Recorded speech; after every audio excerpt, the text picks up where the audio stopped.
What's going on, guys? Welcome back to WWE Network and Show, where I, Graham G.S. Matthews, break down all the original content you watch on the WWE Network and on Peacock. And today we're talking the latest episode of WWE 24 on WrestleMania 38, airing back during WrestleMania week about a month ago on March 27, 2023.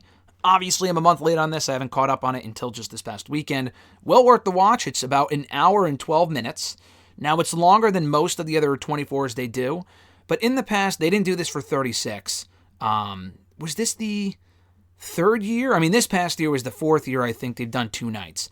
36, 37, 38, and 39. Obviously, they haven't done a 24 on this year yet. 36, I think, was just one 24 special.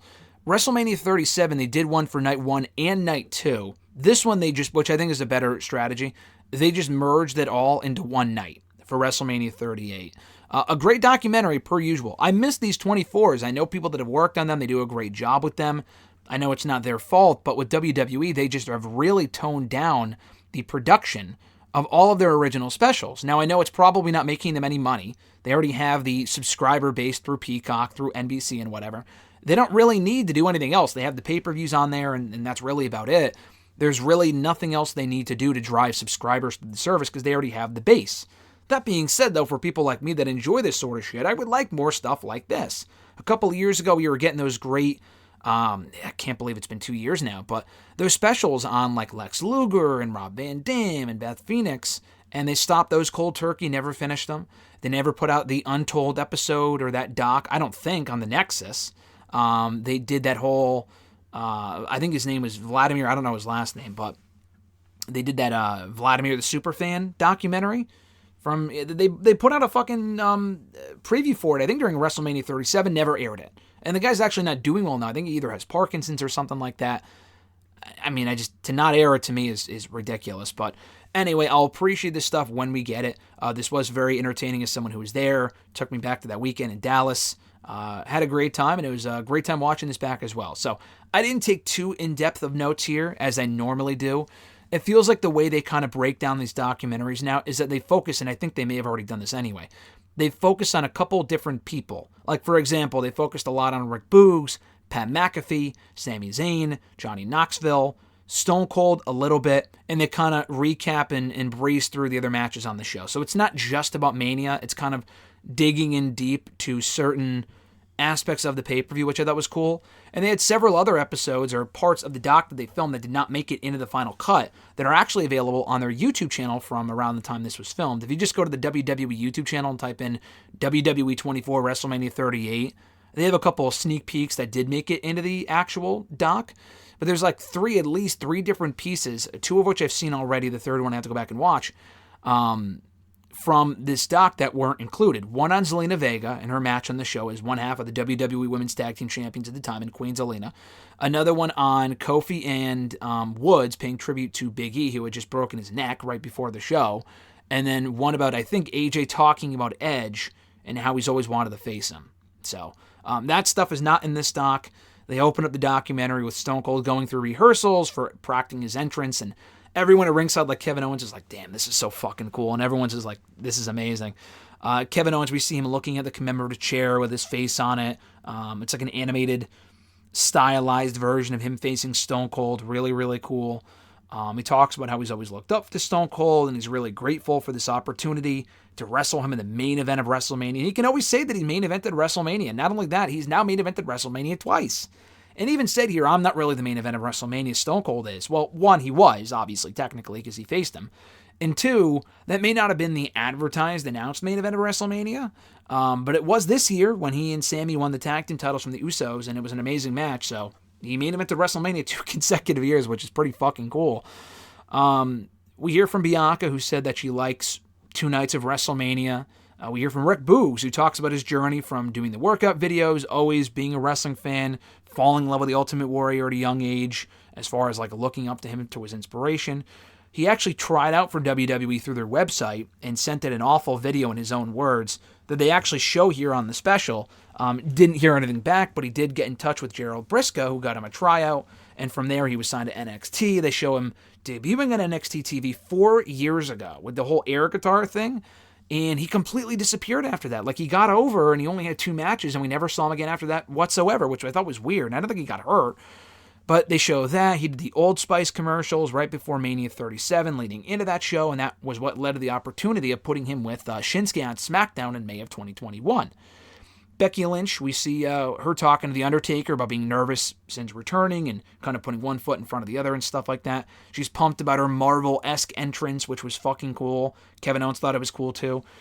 Becky talks her comeback, getting pregnant, coming back at SummerSlam, being a bad guy, the run that she's been on since coming back, and doing a great job at that. We see her seeing her gear for WrestleMania for the first time. She comments. We see comments from the fans walking into the building for Mania 38 last year. They recap the Rick Boogs injury where he tore, was it his ACL or something like that? He had a pretty serious knee, leg injury, whatever, when he had the Usos on his shoulders and his legs just collapsed, underneath him, and it was on one knee that I think it completely popped or got destroyed or whatever. And he only didn't come back until just in January, like a couple of months ago. And we see the whole process where he's carried backstage and his wife is with him. Nakamura's there and he's like, oh, I'm fucked. And the doctor's like, you're not fucked. Like, you'll be fine. Don't worry. Which I thought was pretty cool. Becky talks about feeling like a badass during her entrance. She's praised by Stone Cold afterward. And she said, man, I just got compliments from Stone Cold Steve Austin. And she's marking out, which is awesome. I love seeing stuff like that. And, they recap a Raw Women's Championship match with Bianca, which was outstanding. Cody Rhodes isn't really a focal point on the doc, but we hear a little bit from him in his return against Seth Rollins, and he said that his dad always believed in him. And that was obviously a great moment. He gets emotional talking about that. We see Triple H talking to Kevin Owens before his Stone Cold match on night 1. They recap that whole thing with Stone Cold talking and then wrestling, and just a piece of art, really. Just a perfect WrestleMania moment. And Kevin Owens calls it an unbelievable experience, and he just kind of revels in the moment, which was really cool. For night 2, they talk about Johnny Knoxville's match against Sami Zayn. We kind of get both sides of the spectrum here from both Knoxville and Zayn. And Knoxville was asked about partaking in the whole WWE Rumble thing for January of last year in December. And it was only really done to promote his movie coming out in February. That was the only purpose that it served. But it went so well, and he was so over with the audiences. And I was on shows where he would show up, and people always loved Johnny Knoxville. Jackass holds a very special place in the hearts of many for how dumb of a franchise that shit was. But I haven't seen the new movie yet. But Knoxville was asked about doing the Rumble. He wanted to do it. Zayn knew Knoxville was invested and that he was willing to make it work and stuff like that. They recap the rivalry and all the cool stuff they did. We also hear from Pat McAfee and how he came from a working class family, and he talks his road to WWE, how he was always a wrestling fan, growing up in the Attitude Era, watching Stone Cold and Rock, getting to interact with Stone Cold here on this show. He meets him for the first time, and he's trying not to mark out, which was cool.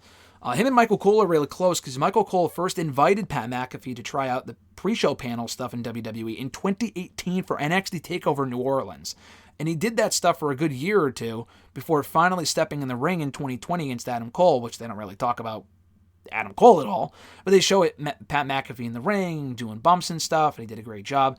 That led to his opportunity on SmackDown. They had an opening on the SmackDown side of things, and McAfee swept in there, and he did an amazing job. Michael Cole loves, calling alongside him, and they haven't been together in a while. They show him in the Vince interview, doing the Vince interview on the Pat McAfee show, and that's where Vince invited him to be on WrestleMania. We hear from Roman Reigns briefly, who faced Brock in the main event of night 2, talking about the Undisputed Championship match and the weight of the moment and whatnot, and kind of getting ready. They recap the wild Sammy Knoxville match. Michael Cole said it was the most fun he's ever had calling a match before. Miz said it had all the moments. It was awesome, praising Knoxville for how great that was. And it really was a fun spectacle, personally. You can't do that shit all the time, but for that one time, I thought it was awesome. They recap the rest of night 2 with the women's tag team title match. McIntyre and Corbin, I think, was night 1. They recap the Edge and AJ match, among other stuff that happened on night 2. They also recap the McAfee and Austin Theory match and how crazy that whole thing was. And Stone Cold after that whole thing with McMahon as well. They recap that shit, which I was surprised by because Vince wasn't technically in the company when this aired, even though he kind of was. Stone Cold praises McAfee backstage afterward in a really cool moment where they embraced. That was awesome. And McAfee says nothing professionally will ever top WrestleMania. They recap the main event with Roman Reigns beating Brock Lesnar to become the undisputed WWE Universal Champion. Roman Reigns says that reaction is validating, and Stone Cold, in a great moment, embraces Roman after the main event and said he's really proud of him because he's put all the pieces together and it's a beautiful piece of art, which is really fucking awesome coming from Stone Cold of all people. That's really, really cool. So, yeah, great stuff here from WrestleMania 38, WWE 24. Looking forward to the next one in a year from now. I doubt they do any in between then and now, unfortunately. These 24s are always really well done. I wish they would just do more stuff like this on Peacock. Like, they did that Ric Flair doc a couple months ago, and I enjoyed that, but that was like 4 months ago. They have people filming all the time for this shit. I wish they brought back the Chronicles and the 24s and the Untolds.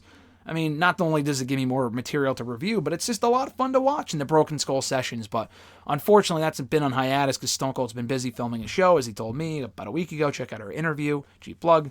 But yeah, thank you guys for checking out my review of this episode of WWE 24. I appreciate it. It's available right now from WrestleMania week, March 27th, 2023, right now on Peacock and the network everywhere else.